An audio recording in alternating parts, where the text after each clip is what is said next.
गाड़ी में सोना अच्छी बात नहीं है।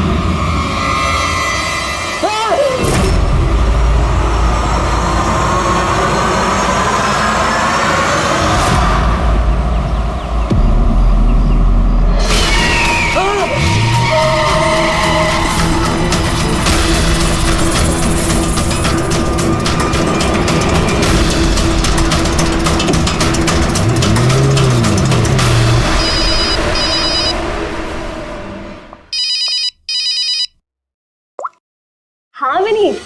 लीला help me, Leela please help me Leela. क्या हो गया विनीत, तुम इतनी टेंशन में क्यों लग रहे हो? लीला ये लोग मुझे मार डालेंगे लीला। कौन मार डालेगा विनीत, तुम किसकी बातें कर रहे हो? लीला आई थिंक मैं लाइफ में कभी तुमसे नहीं मिल पाऊंगा लीला। विनीत बकवास बंद करो। कहाँ पे हो तुम, मुझे अपनी एग्जैक्ट लोकेशन बताओ। मैं सेविस्टन रोड पे हूँ, पुराने पोस्ट ऑफिस के पास। विनीत एक काम करो, तुम वहीं पे रुको, मैं टैक्सी लेके अभी वहीं पे तुम्हें लेने आती हूँ। हेलो लीला। हेलो विनीत, तुम ठीक हो? फोन को भी हेलो लीला। ये फोन को भी अभी कटना था।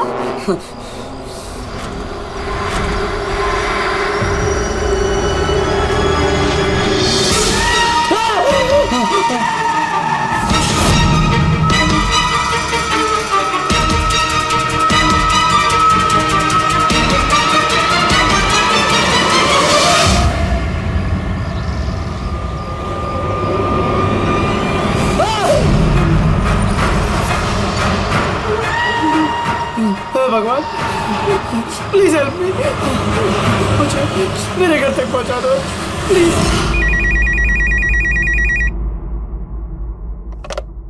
Hello CID bureau. Hello ma'am, ma'am please मेरी मदद कीजिए। मैम मेरे पति इस वक्त बहुत बड़ी मुसीबत में है। क्या सब क्या हुआ आपके पति को? मैम उनकी जान खतरे में है, वो मुझे मारना चाहता है। मैम प्लीज उन्हें बचा लीजिए प्लीज। क्या वो इस वक्त आपके साथ है?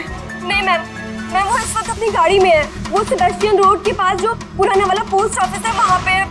अच्छा सुनिए मैम, देखिए हमारे 2 ऑफिसर्स उसी एरिया में हैं। आप हमें आपकी गाड़ी का डिटेल दीजिए। वाइट बैक्स्टर है और गाड़ी का नंबर है 2536। मैम आप उन्हें बचा तो लेंगे ना? आप फिक्र मत कीजिए, आपके पति को कुछ नहीं होगा। ओके पूर्वी, अभिजीत को फोन करो, उसे गाड़ी की डिटेल्स दे दो और उससे बोलो कि अर्जेंट है।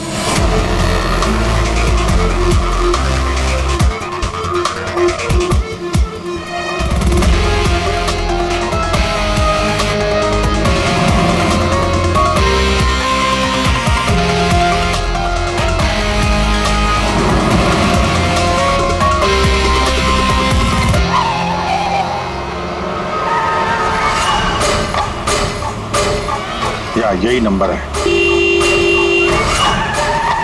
ये गाड़ी ऐसे क्यों चला रहा है? ये तो एक्सीडेंट कर देगा।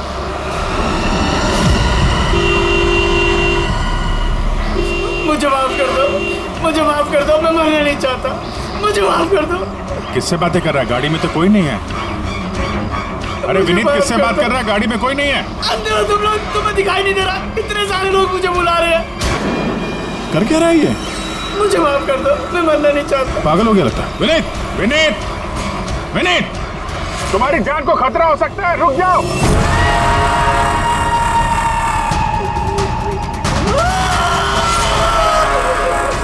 अंकल मेरे साथ खेलो ना, बहुत मजा आएगा। विनीत गाड़ी रोको, साइड में लगाओ।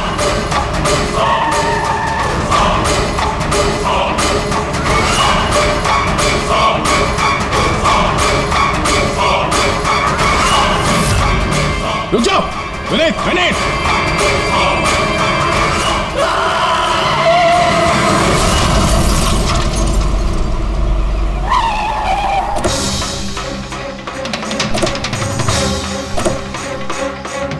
विनीत, ओह नो, ये तो मर चुका है।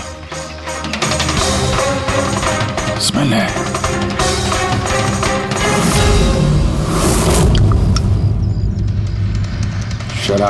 शराब पी के गाड़ी चला रहा था, लेकिन ये गाड़ी में बात कैसे कर रहा था? शराब के नशे में बड़बड़ा रहा होगा।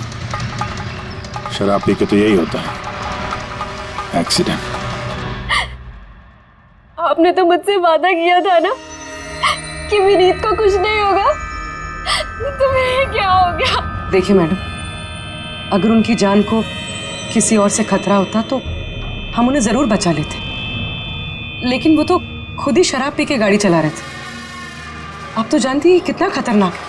नहीं, उनकी जान खुद उनकी वजह से नहीं गई है, बल्कि उन लोगों की वजह से गई है जो इतने दिनों से उन्हें परेशान कर रहे थे। कौन लोग? सुबह शाम सोते जागते हर वक्त वो उन्हें सताते रहते थे।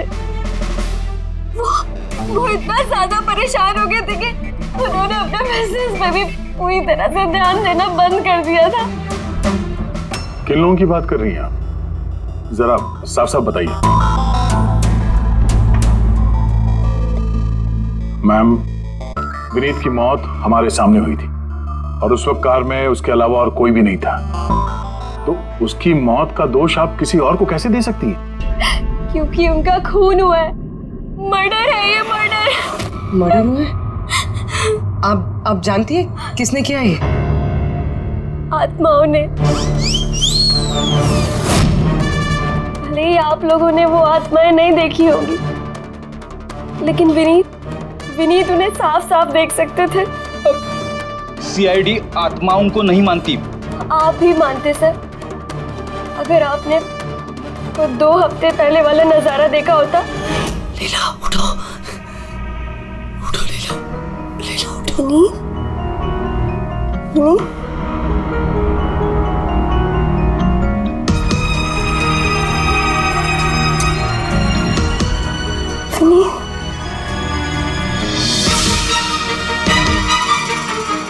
विनीत, लीला, क्या विनीत? वहाँ देखो, कबर्ड के ऊपर। क्या है वहाँ विनीत? लीला, कबर्ड के ऊपर मुझे घूर रहा है। लीला, मुझे सोने नहीं दे रहा वो। विनीत, वहाँ पे कुछ नहीं है, कुछ नहीं है वहाँ पे। तुमने ना जरूर कोई बुरा सपना देखा है। चलो आगे सो जाओ। मैंने कोई सपना नहीं देखा और वो देखो अभी भी घूर रहा है और तुमको दिख क्यों नहीं रहा यार? विनीत, वहाँ पे कुछ नहीं है।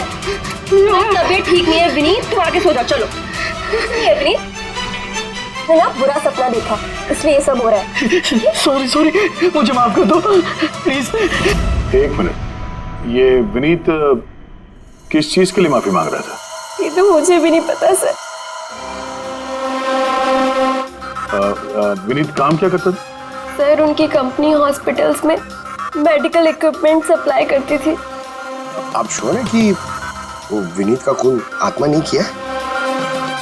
सर, मुझे पहले तो नहीं लगता था, क्योंकि ना तो मैंने कभी कोई आत्मा देखी थी और नहीं कभी मैंने उनकी आवाज सुनी थी। लेकिन बाद में मुझे विनीत की बातों पे यकीन होने लगा कि वो सच कहता था।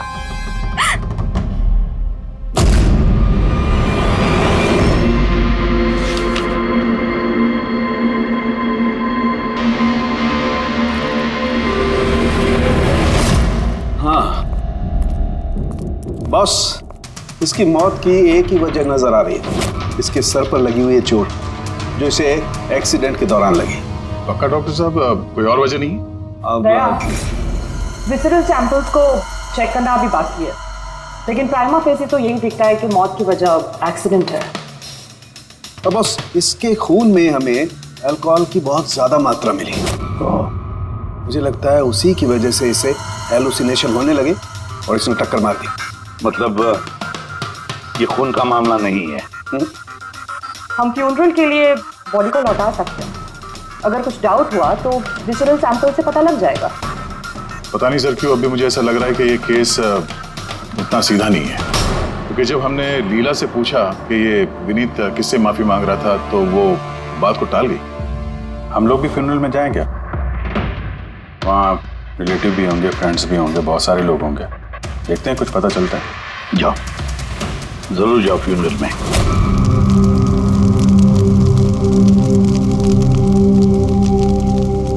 अच्छा हुआ मर गया, ऐसे गलत लोगों के साथ ऐसा ही होना चाहिए। तुमने बिल्कुल ठीक कहा, इसकी मौत इससे बदतर होनी चाहिए थी। बस अब उस दिन का इंतजार है जब उन दोनों की भी चिता जलते हुए देखूंगा। उस दिन तुम सबको बहुत बड़ी पार्टी दूंगा मैं। क्या प्रॉब्लम क्या तुम्हारी? हाँ, यहाँ पर एक आदमी की चिता जल रही है, शौक मनाने के बजाय जश्न मनाने की बात करो तुम लोग। क्यों ना मनाऊं जश्न? अरे असली जश्न तो उस दिन मनेगा जिस दिन ये दोनों भी अग्नि की भेंट चढ़ेंगे। वो दोनों अग्नि की भेंट चढ़े या ना चढ़े, तुम सीआईडी के हत्थे जरूर चढ़ोगे। सर अगर आप लोग सीआईडी से हैं तो आपको मुजरिमों का साथ देने के बजाय हम लोगों को इंसाफ दिलाना चाहिए सर। एक मिनट कहना क्या चाहते हो, पूरी बात बताओ। सर मेरा नाम रोहित है और मेरे पिताजी पर्पल हॉस्पिटल में एडमिट थे। डॉक्टर सर वो वेंटिलेटर पे। डॉक्टर नर्स डॉक्टर का रिलैक्स। मेरे पिताजी मर रहे हैं वहाँ पे, प्लीज डॉक्टर को बुलाइए प्लीज। क्या हुआ? क्यों शोर मचा रहे हो? शोर न मचाऊं तो क्या करूं? मेरे पिताजी मर रहे हैं वहाँ पर और आपका स्टाफ यहाँ बैठकर मक्खियाँ मार रहे हैं। आप शांत हो जाइए प्लीज, आप जाइए पेशेंट के पास, हम आते हैं। मैम प्लीज जल्दी कीजिए प्लीज। हाँ गजब हो गया, सारे के सारे वेंटिलेटर्स एक एक करके बंद हो रहे हैं। यस मैम, हमारे 2 इंटर्न्स मैनुअली ऑक्सीजन दे रहे हैं कुछ पेशेंट्स को। मैम हर पेशेंट के साथ ऐसा नहीं हो सकता, अगर वेंटिलेटर्स ठीक नहीं हुए तो पेशेंट मर जाएंगे। धीरे बोलो। अरे ये हॉस्पिटल के रेपुटेशन का सवाल है, अगर मरीजों के घर वालों को पता चल गया है ना फिर बवाल हो जाएगा। आप प्लीज 2 मिनट का वक्त दीजिए, हम सोल्यूशन। मैम एक एक करके सारे वेंटिलेटर्स बंद हो रहे हैं। बाकी के वार्ड्स में चेक करो। Okay ma'am. अरे वो सप्लाई विनीत को फोन करो ना, वो ही अभी कुछ कर सकता है। बस टेंशन लेने की जरूरत। डॉक्टर महक हुआ क्या है सर? वेंटिलेटर बंद हो रहे हैं सारे। आप प्लीज शांत रहिए, मैं बात करती हूँ ना। सर एक एक करके सारे वेंटिलेटर्स बंद हो गए। क्या ऐसे कैसे हो सकता है? तो किसी हॉस्पिटल में फोन करो ना, वहाँ से मंगवाओ। अरे राजा फोन लगाओ और मैं एक काम करूँ, टेक्नीशियन जो यहाँ पर है उसको बुलाओ। राजा क्या हो गया तुम्हें सुनाई नहीं देता? सर क्या आप कह रहे हैं? आप लोग क्या डिस्कशन में टाइम वेस्ट कर रहे हैं? मेरे पिताजी मर जाएंगे वहाँ पर। प्लीज जल्दी आइए प्लीज। बस आते ही हैं please. Ma'am very bad news, 2 patients की जान चली गई है, 5 पेशेंट्स बहुत क्रिटिकल कंडीशन में हैं। सर अगर आज हम लोगों का परिवार हमारे साथ नहीं है तो उसके जिम्मेदार सिर्फ और सिर्फ ये 3 लोग हैं, विनीत, महक और राजा। ये विनीत तो इक्विपमेंट सप्लाई करता था ना? जी सर। और ये महक राजा? सर जिस दिन ये हादसा हुआ उस दिन महक डॉक्टर इंचार्ज थी और राजा हॉस्पिटल का एडमिन संभालता था। ये सिर्फ राजा और महक आए हॉस्पिटल से या और लोग भी आए वहाँ के? आए ना सर, वो हेड नर्स परिणीता, वो शेखर जो कि मेंटेनेंस में, और वो डॉक्टर केदार इस हॉस्पिटल के मालिक। ठीक है, अभी शांत हो जाओ। हम इस मामले के तह तक जाएंगे। अगर तुम्हारे पिताजी के साथ नाइंसाफी हुई है तो उन्हें इंसाफ जरूर मिलेगा।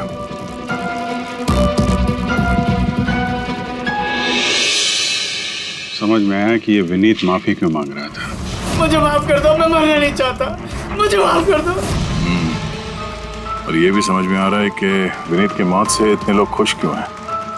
यानी विनीत की मौत का जिम्मेदार कोई भी हो सकता है। अब विनीत के बाद खूनी का अगला निशाना ये महक और राजा हो सकते हैं।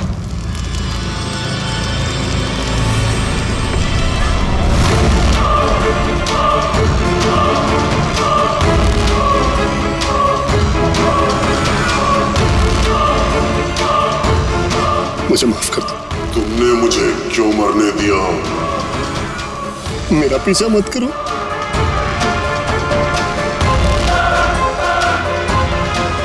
ये बात कैसे कर रहा? मेरा पीछा मत करो। उन्हीं काल्पनिक लोगों से जिससे विनीत बात कर रहा था। शायद तुम मुझे बचा सकती थी। जो मरने दिया मुझे, तुम भी मरने के लिए तैयार हो जाओ। और ये महक भी सहमी से लग रही है। छोड़ो, छोड़ो मुझे, छोड़ो मुझे, आग में मत खींचो। मेरी कोई गलती नहीं है। छोड़ो, छोड़ो, छोड़ो, छोड़ो मुझे, छोड़ो, छोड़ो, मत खींचो मुझे आग में। छोड़ो। क्या कर रहे हो? इधर आओ। क्या कर रहे हो यार? हैं? मैं बस परेशान हूँ, इसमें आप लोग क्या कर सकते हैं?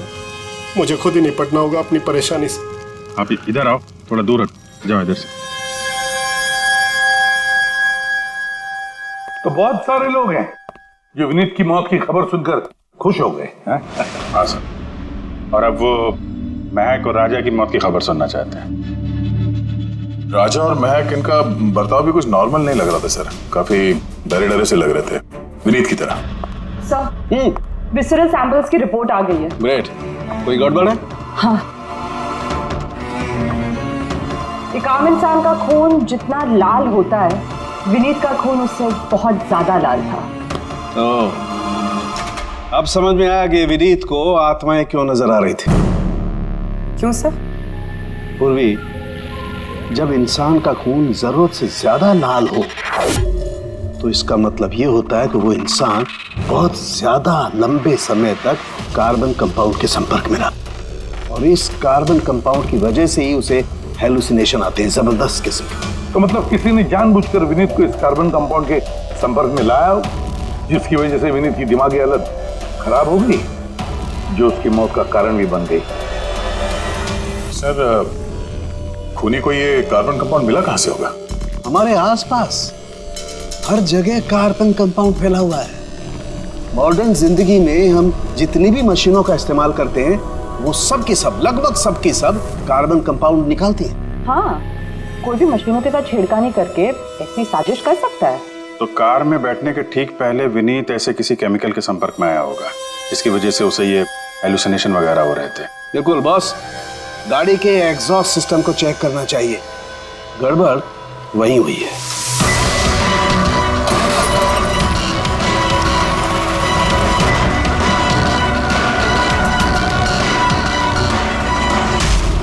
सालों के सर तो सही बोले थे सर, भाई इसमें से तो केमिकल भर भर के आ रहे। एक बात तो पक्की है पंकज, आत्मा वात्मा कोई नहीं थी। हाँ सर, इसका मतलब अब खूनी के निशाने पे दो लोग हैं, राजा और महक।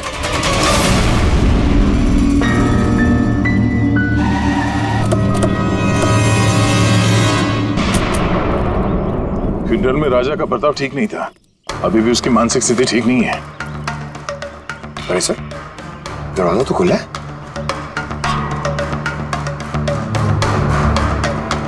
ये खूनी राजा तक पहुंच तो नहीं गया? ये क्या माहौल है? कैंडल्स,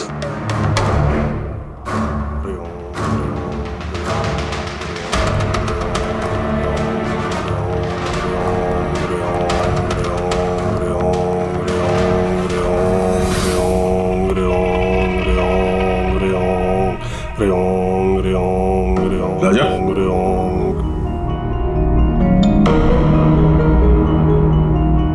आप ठीक हो? कौन है आप लोग? सीआईडी।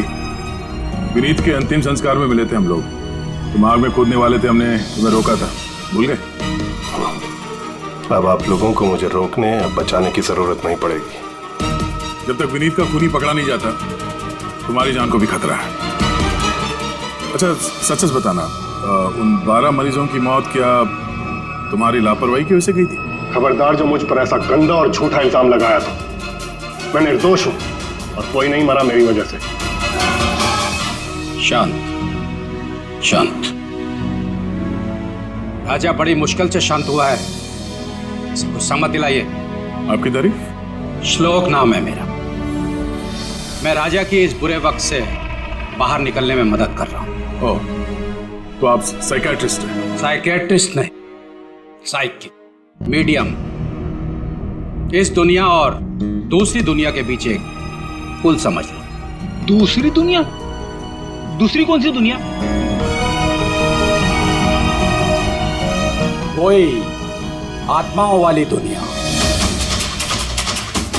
वैसे हम भी एक पुल है, मुजरिमों की दुनिया से लेके जेल के अंदर सलाखों के पीछे तक पहुंचाने का पुल। पर सर, आप मुझे सलाखों के पीछे क्यों डालना चाह रहे हैं? मैं तो राजा की आत्माओं से बचाने में मदद कर रहा हूँ। राजा को आत्माओं से नहीं, केमिकल पॉइजनिंग से बचाने की जरूरत है। और बंद करो अपना ये ढोंग, समझे? सर, वो कहाँ इशारा करे? उस बूढ़े आदमी की तरफ जो एसी के पास खड़ा हुआ है। किसकी बात कर रहे हैं? मुझे तो कोई भी नहीं दिख रहा। मुझे भी नहीं दिख रहा। मानो या ना मानो, इस कमरे के अंदर कोई शक्तिशाली आत्मा है जो राजा को नुकसान पहुंचाना चाहती है। अभी पता चल जाएगा।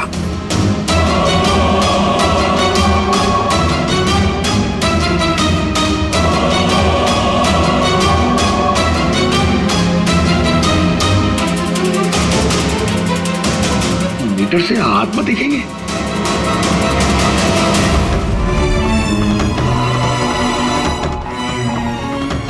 देखा, वो आत्मा एसी के पास ही है। मेरी ईएमएफ मशीन झूठ नहीं बोल सकती।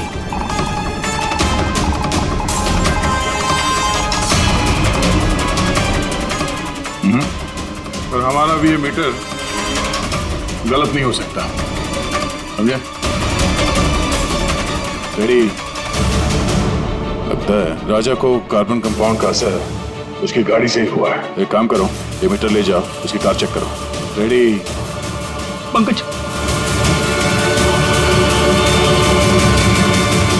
बताओ महक, विनीत के फ्यूनरल पे क्या देखा तुम? मैंने किसी को नहीं देखा, कुछ भी नहीं देखा। झूठ मत बोलो। अगर कुछ नहीं देखा तो वहां से डर के भागे क्यों? मैं झूठ नहीं बोल रही हूँ, मैंने सच में किसी को नहीं देखा। अच्छा, अस्पताल में जो 12 मौतें हुई थी, क्या वो तुम्हारी लापरवाही की वजह से हुई थी? मेरी लापरवाही की वजह से? देखिए, मुझसे जो कुछ बन पड़ता है मैंने सब कुछ किया।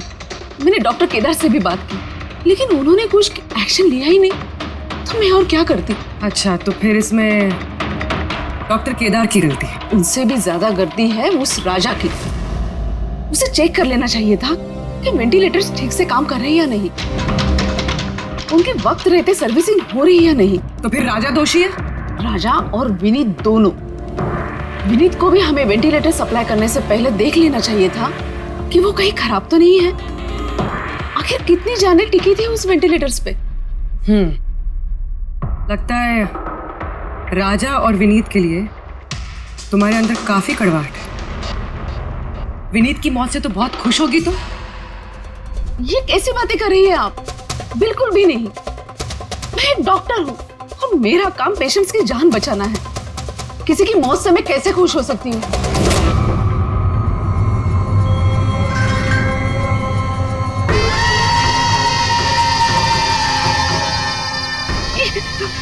वो आ गया, वो आ गया,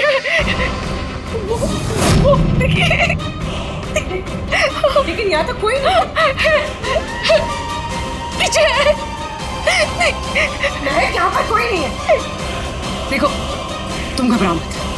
जब तक मैं हूं तुम्हें कुछ नहीं होगा।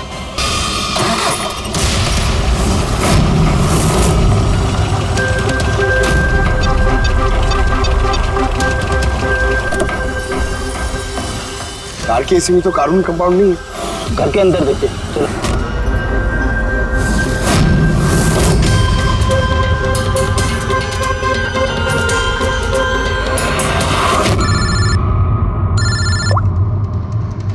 हाँ पूर्वी, महक के घर पे कोई केमिकल नहीं मिला? ठीक है, जब तक वो खूनी पकड़ा नहीं जाता तुम उसके साथ ही रहो, ठीक है? सर, हाँ, कार्बन कंपाउंड यहाँ पे भी नहीं है। कहीं कोई केमिकल नहीं मिलेगा। विज्ञान की दुनिया और केमिकल की दुनिया के अलावा भी कोई दूसरी दुनिया है, मानो या ना मानो। चुप, वो बंद। और जब तक बोलने को नहीं कहा जाए मुंह खोलना नहीं। राजा जी, आपको डरने की कोई जरूरत नहीं है। हम लोग हैं यहाँ पर, जब तक वो खूनी पकड़ा नहीं जाता सीआईडी आपके साथ ही रहेगी। मुझे सीआईडी की जरूरत नहीं है, ये है ना मेरी सुरक्षा करने के लिए। यार ये कैसे हो सकता है? ना राजा के घर में केमिकल मिला, ना महक के घर में केमिकल मिला, कैसे हो सकता है? सर, हमने राजा के घर को अच्छी तरह से चेक किया, एक एक कोना देखा, गाड़ी भी चेक की, कहीं कुछ नहीं मिला। हाँ मगर दया, अगर कोई केमिकल का इस्तेमाल ही नहीं हुआ है तो फिर राजा और महक को हेलुसिनेशन हुए कैसे? कोई तो वजह होनी चाहिए। और सर, जिस तरीके से विनीत के कार के एसी में केमिकल का इस्तेमाल किया गया है, ये किसी नौसिखिया का काम नहीं लगता है। तो कोई एक्सपर्ट। एक काम करते हैं, मरने वालों के घरों में देखो, शायद कोई ऐसा आदमी हो जो केमिकल्स के बारे में अच्छी जानकारी रखता हो, कोई केमिकल्स में एक्सपर्ट। और हाँ, हॉस्पिटल के उस स्टाफ को बुलाओ। चीफ नर्स जो है ना, हेड नर्स परिणीता, फिर हेड टेक्नीशियन शेखर और मालिक केदार, तीनों को बुलाओ। सब देखते हैं।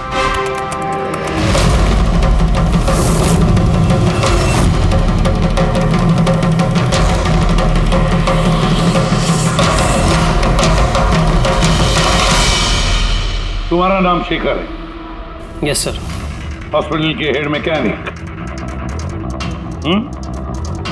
मेन टेक्नीशियन, मतलब हॉस्पिटल में जब भी किसी मशीनरी में प्रॉब्लम्स आ जाते तो पहले तुम्हें पता चलता है। जी हाँ सर। तो हॉस्पिटल के वेंटिलेटर्स खराब हो गए थे, ये तुम्हें पता नहीं था? सर पहले से पता था। तो फिर किया कुछ नहीं क्यों? बताया क्यों नहीं किसे? हाँ सर इसमें मेरी कोई गलती नहीं है। तो फिर किसकी गलती? सर मैंने महक को पहले से ही बता दिया था वेंटिलेटर्स के बारे में कि वेंटिलेटर्स में प्रॉब्लम हो रही है और वो कभी भी खराब हो सकते हैं। तो ये वेंटिलेटर्स बंद होने से पहले तुमने बताया था? यस सर, 1 वीक पहले। मैम मैंने आपको एक नोटिस भेजा था, वार्ड टीम के वेंटिलेटर्स ठीक तरह से काम नहीं कर रहे हैं। ओह, मैंने वो तुम्हारा लेटर पढ़ लिया था शुरू। तुम टेंशन मत लेना, मैं कुछ करती हूँ। बट मैम मामला थोड़ा अर्जेंट है। हाँ हाँ मुझे पता है। डॉक्टर महक। यस मैम, आपको अकाउंट्स डिपार्टमेंट ने इमीडिएटली बुलाया है। हाँ ओके चलो। Okay ma'am. तुरंत परेशान करने कुछ ना कुछ करूँगी पक्का। बट सर उन्होंने मेरी बात को सीरियसली लिया ही नहीं। हाँ, महक ने वेंटिलेटर्स खराब होने पर पेशेंट्स को बहुत बचाने की कोशिश की, मगर राजा सर इतने घबरा गए कि कुछ कर ही नहीं पाए। शेखर जी, तुम कितना सच बोल रहे हो, कितना झूठ, ये तो हम पता लगा ही लेंगे। सर महक की कोई गलती नहीं है, उसने मुझे वेंटिलेटर्स खराब होने के बारे में पहले ही बता दिया था। लेकिन आपने क्या किया? सर मैंने हॉस्पिटल के एडमिन हेड को बता दिया था, राजा को, क्योंकि हॉस्पिटल के जितने भी ये मशीनरी है उनकी देखरेख की जिम्मेदारी एडमिन हेड की होती है सर। तो आपने एडमिनिस्ट्रेटिव हेड राजा को बता दिया और आपकी जिम्मेदारी खत्म हो गई। आप मालिक है ना इस हॉस्पिटल के, तो जिम्मेदारी खत्म कैसे होती है आपकी? सर मैंने अपनी जिम्मेदारी निभाई, तभी तो मैं खुद गया राजा के केबिन में। राजा। जी सर। ये सब क्या कर रहे हो? अरे ये सब जरूरी नहीं है, इतने सारे मरीजों की सांसें वेंटिलेटर के भरोसे चल रही हैं, तुम यहाँ बैठे हो, अरे कुछ करो ना। जी सर, मैं अभी सप्लायर से बात करके वेंटिलेटर बदलवा देता हूँ। प्लीज प्लीज जल्दी करो। जी सर मुझे समझ में नहीं आ रहा कि उन्होंने वेंटिलेटर्स बदलवाए क्यों नहीं। मैं हैरान हूँ सर, कोई भी केदार जी पे उंगली उठा नहीं रहा। हर कोई राजा, विनीत और महक के पीछे पड़ा हुआ है। वही तो, हॉस्पिटल के मालिक है ना केदार जी, तो पूरी की पूरी जिम्मेदारी भी केदार जी तुम्हारी है। इन सब अब मैं खुद जाके तो रिपेयर नहीं कर सकता ना वेंटिलेटर्स। सर मेरा काम है कि कंसर्न डिपार्टमेंट को इन्फॉर्म करना, और सर वो मैंने कर दिया।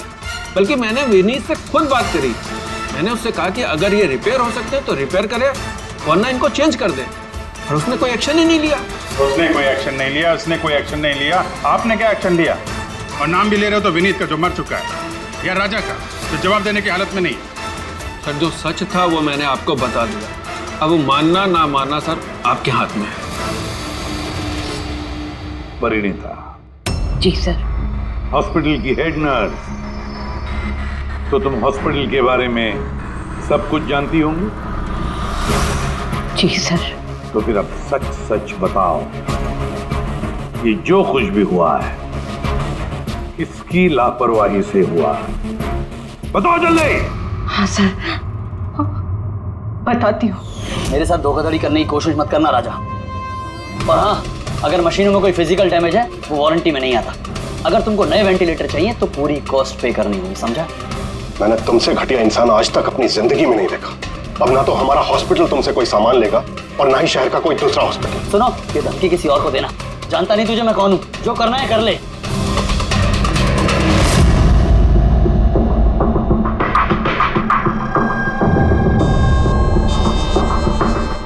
ये जो कुछ भी हुआ है इस राजा और विनीत के झगड़े की वजह से हुआ है। दोनों के झगड़े की वजह से सर इतने लोगों की जान चली गई। राजा को नए वेंटिलेटर का इंतजाम तुरंत करना चाहिए था। सर इन मरीजों के परिवार वालों में से 3 लोग ऐसे हैं जिन्होंने केमिकल इंजीनियरिंग की है। अच्छा, 3 लोग? तो फिर उनके कुंडली निकालो, देखते हैं।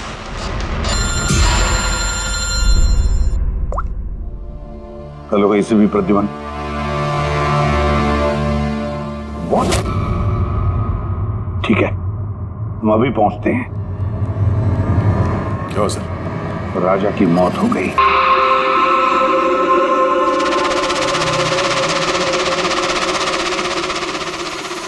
दया, मौत तो इसकी इस सर पे चोट लगने की वजह से हुई। लगता है छत से कूद गया ये। जरूर हेलुसिनेशंस इतने भारी पड़ गए होंगे कि तिल मिलाकर राजा ने ऊपर से छलांग लगा दी। और तुम ख्याल रखने वाले थे ना इसका? ये ख्याल रखा तुमने? हाँ? सर राजा तो एकदम शांत तरीके से हो गया था। मुझे क्या पता था कि अचानक उठ जाएगा और खुदकुशी कर लेगा। जिस वक्त ये सब हुआ तुम कहाँ थे? हाँ? सर मैं दूसरे कमरे में सो रहा था, तभी मुझे राजा के जोर जोर से चीखने की आवाज सुनाई दी। मुझे इन आत्माओं को नहीं झेलना, मुझे इसे निजात चाहिए, आजादी चाहिए।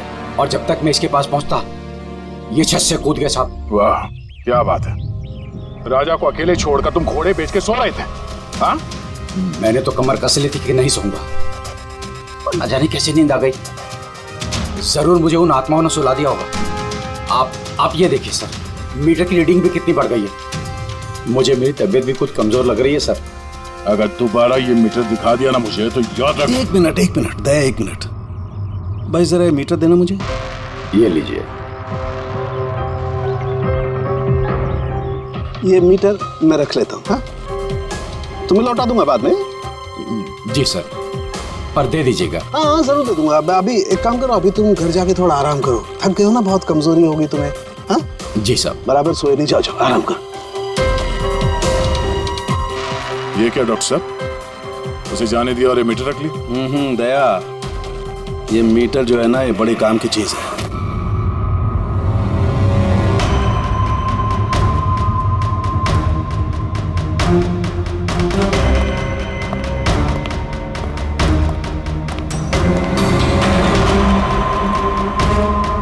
इस रूम में चेक करता हूं।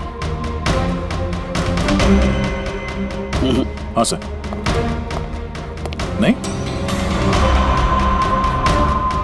ऊपर चलते हैं।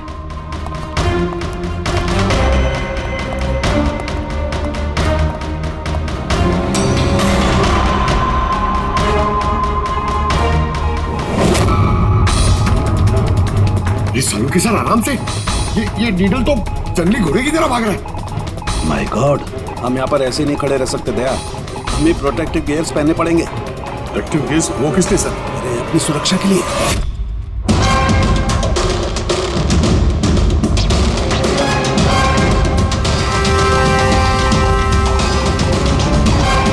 ये देखो, सबसे ज्यादा मीटर रीडिंग यहीं पर है, इस एसी के नीचे। मतलब सर वो वहाँ। पंकज खबरदार, खबरदार, जो आत्मा का नाम भी लिया तो। सर ये मीटर किस तरह इशारा कर रहा है? बताता हूँ, बाहर चलो, बाहर चलो।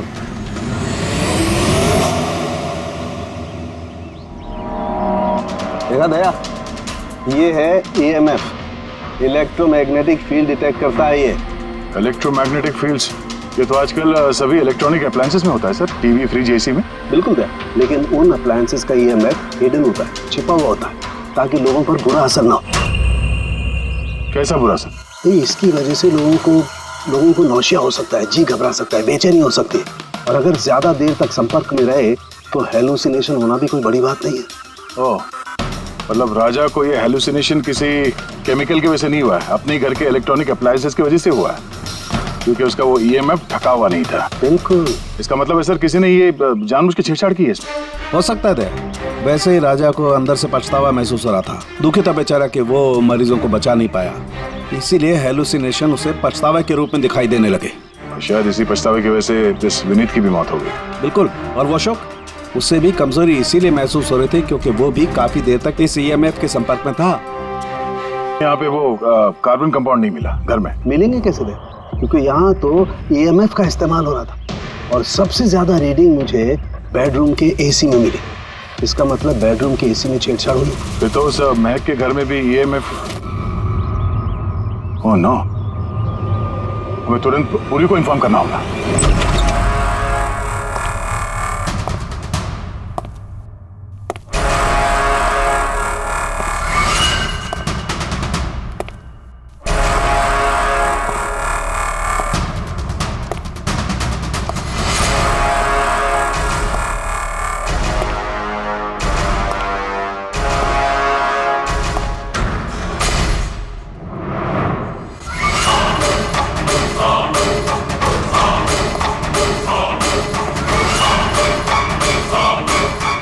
जान लेकर चैन नहीं पड़ा तुम्हें,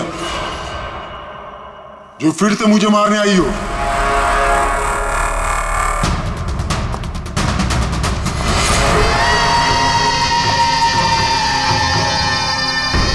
तुम? मैंने तुम्हें सेल्फ डिफेंस में मारा था, और वैसे भी तुम एक मुजरिम हो। क्या मुजरिम के घर परिवार नहीं होते? तुम्हारी वजह से मेरी बेटी अनाथ हो गई, और ये खून देख रही हो, सब तुम्हारी वजह से। आज मैं तुम्हें नहीं छोड़ूंगा। देखो मेरे पास मत आना, मैं मार दूंगा। आज मैं तुम्हें नहीं छोड़ूंगा। मेरे पास मत आना, मैं कहती हूँ मार दूंगी।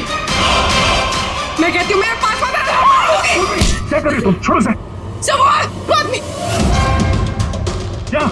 सर यहाँ पे सर रोकिए इसे, ये मुझे मारना चाहती है। पहले यहाँ से बाहर निकली, जल्दी आउट ऑफ हियर प्लीज, जल्दी फास्ट। ये हैं वो 3 लोग जिनका संबंध केमिकल इंजीनियरिंग से है। सुहास, दीपक और किशोर। खूनी इनमें से कोई भी हो सकता है। नहीं अभिजीत, कार के एसी में केमिकल फिक्स करना अलग बात है, और इलेक्ट्रोमैग्नेटिक फील्ड को इतनी होशियारी के साथ इस्तेमाल करना अलग बात है। मुझे लगता है कोई ऐसा आदमी है जिसे साइंस की, मेडिकल साइंस की बहुत अच्छी जानकारी है, या तो कोई डॉक्टर या कोई साइंटिस्ट। जिसने भी किया उसने पूरा बंदोबस्त किया था इस इलेक्ट्रोमैग्नेटिक फील्ड का, कि ये महक और राजा दोनों कायम के लिए उस ईएमएफ के असर में रहे हैं। हो सकता है जब ये दोनों हॉस्पिटल में अपना काम कर रहे थे तब भी ये ईएमएफ वहां पर प्रेजेंट था। तो फिर सर शायद हॉस्पिटल के किसी मशीन के साथ भी छेड़छाड़ की गई होगी। बिल्कुल दया, बिल्कुल। और ये करने वाला वही है, हॉस्पिटल का अंदर वाला। तो ये वो जगह है जहाँ पे महक और राजा बैठा करते थे? जी हाँ। और कौन कौन आ जा सकता था इस कमरे में? सर सिर्फ स्टाफ वालों को अंदर जाने की परमिशन थी, वो भी अगर कोई काम हो तो। मतलब बाहर का कोई आदमी यहाँ नहीं आ सकता? नहीं सर, यहाँ तक कि मरीजों को भी अंदर जाने की इजाजत नहीं थी। इसका मतलब तो ये हुआ कि स्टाफ का कोई है, मतलब आप में से कोई एक खूनी है। ये आप कैसे कह सकते? ये हम नहीं कह रहे हैं, ये ईएमएफ मशीन कह रही है जिसने हमें सब कुछ बता दिया है। और इस ईएमएफ मशीन के हिसाब से इस एसी के साथ छेड़छाड़ की गई थी। इसका मतलब है राजा और महक को मारने की कोशिश की गई थी, मगर बेचारा राजा मारा गया। एसी के साथ छेड़छाड़? क्या कह रहे हैं आप लोग? हमें तो कुछ समझ में नहीं आ रहा। ये बात इस कमरे में मौजूद वही इंसान समझ सकता है जो खुद खूनी है। और वो आज यहाँ एक प्रोटेक्टिव गियर पहन के आया है ताकि इलेक्ट्रोमैग्नेटिक फ्रीक्वेंसी से उसे कोई नुकसान ना हो। क्यों? कौन है वो?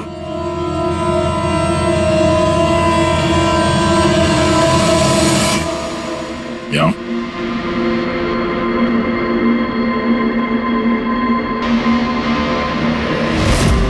फैशन सेंस तो बहुत अच्छा है तुम्हारा शेखर। कपड़े के अंदर ये सुरक्षा कवच।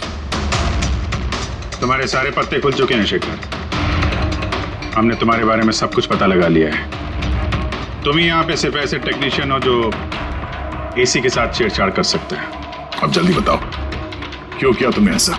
हाँ, मैंने किया ये सब। और क्या गलत किया अगर मैंने महक, विनीत और राजा पे इल्जाम लगाया तो? इन लोगों की वजह से 12 मरीजों की मौत हुई जो मुझसे देखा नहीं गया। अब मैंने सोचा कि इन लोगों को भी वैसी ही मौत मिलनी चाहिए जैसे उन 12 मरीजों को मिली। इसलिए मैंने ईएमएफ और कार्बन कंपाउंड के जहर का इस्तेमाल किया ताकि इन लोगों को ऐसी मौत दे सकूं। मौत नहीं, एक भयानक मौत। और ये मेरा इंसाफ था। इंसाफ करने का हक सिर्फ कानून को है, किसी और को नहीं, समझे? तुम जानते थे उस केमिकल के इस्तेमाल से उन लोगों को हैलुसिनेशन होगा। वो मरे हुए मरीज उन्हें सामने दिखाई देंगे जिसकी वजह से वो पागल हो जाएंगे। क्यों? और मैं अपने मकसद में कामयाब भी हुआ। जैसी मैं मौत चाहता था वैसी ही मौत विनीत और राजा को मिली। मगर अफसोस, महक को आपने एंड मोमेंट पे बचा। कामयाब तो तुम तब होते जब बिना कोई जुर्म किए उन्हें उनके अंजाम तक पहुंचाते। क्या फर्क रह गया तुम में और उन दोनों में? अब तुम भी एक हत्यारे हो। तुम्हें क्या सजा मिलेगी इसका फैसला तो अब अदालत ही करेगी।